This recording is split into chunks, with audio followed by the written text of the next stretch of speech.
Hello, folks. Matt with Eddie's Guitars here in St. Louis, Missouri, and I'm really pleased about the guitar I have to present to you folks today. This is by a local builder by the name of Brian Bear, and Brian just did a knockout job on this little beautiful guitar. This is what they refer to as a parlor size guitar, and a parlor guitar typically is a 12 fret guitar, meaning the body meets the neck right here at the 12th fret.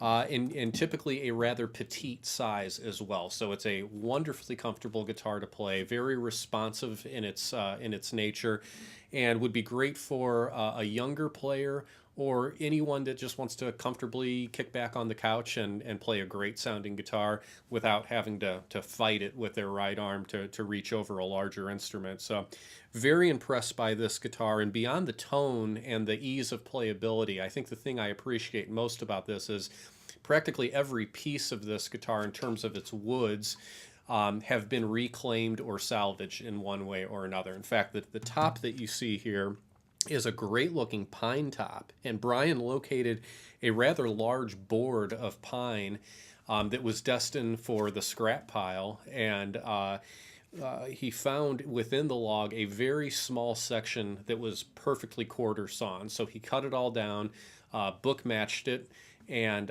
made this beautiful top with it. Spent some time making sure that the top was fully cured as well, to make sure it would make a stable instrument, and I believe it has. The braces underneath the top are also made of that same quarter sawn pine, which is a nice choice.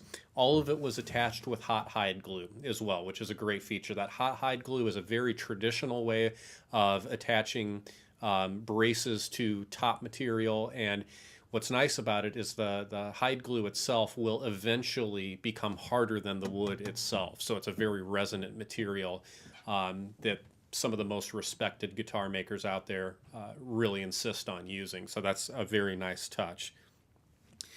The body of this guitar is bound in a very curly maple binding, which is a great touch. I love that natural wood binding, kind of the light color there. And all of the, what they refer to as top purfling here is maple as well as jatoba. And jatoba is a well-used flooring materials, probably is its most common use. So it's a very stable wood, and it's a very durable wood. Brian also chose to use the jatoba for the bridge material as well as the fingerboard material. And I got to say, I've been impressed with its resonance, and I'm sure it will make a long-lasting, durable wood for these parts of the guitar as well. So, very nice touch.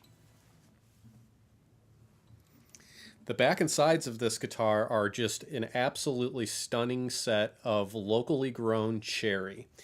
Really nice set of wood here, kind of a nice golden color to it, nice quarter sawn straight grain as well. Just a truly beautiful set of wood. And I really like the cherry as a tone wood myself on guitars, because it kind of falls between the dry and fundamental tone of mahogany and some of the richer, more kind of overtone laden sounds mostly associated with rosewood. Cherry kind of falls in between those two, making it a very versatile sounding wood to use. Covers a lot of bases, but for music styles and different playing styles as well. One little touch on this guitar that I really like is this little sound port that Brian added here on the side. That kind of acts as a personal monitor for the player playing the guitar. The sound kind of pumps right out of that sound port there. He trimmed it in matching curly maple as well as that jatoba. So a nice touch there, keeping everything well coordinated, but I kind of like that personal monitor aspect there. You can really hear it if you plug it and then take your hand away. You can really hear that's kicking some sound out to the player of the guitar. The neck on this guitar is a quarter sawn piece of straight grain maple, so a very, very stable wood, great for neck material, and it's very resonant as well, which is great.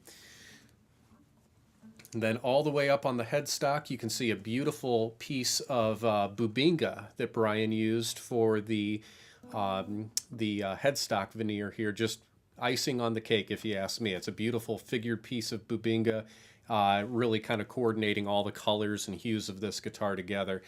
And again, I've been very impressed by the tone of this guitar. It's got a great bass response out of it, which is rare out of such a small guitar. I think contributing factor there was the way that Brian built this with the bridge so far back into the belly of the guitar, and then the X brace itself meets right about here. So having that bridge that far away from the X brace really makes a lot of movement in that top, and certainly should contribute some great bass response out of this guitar.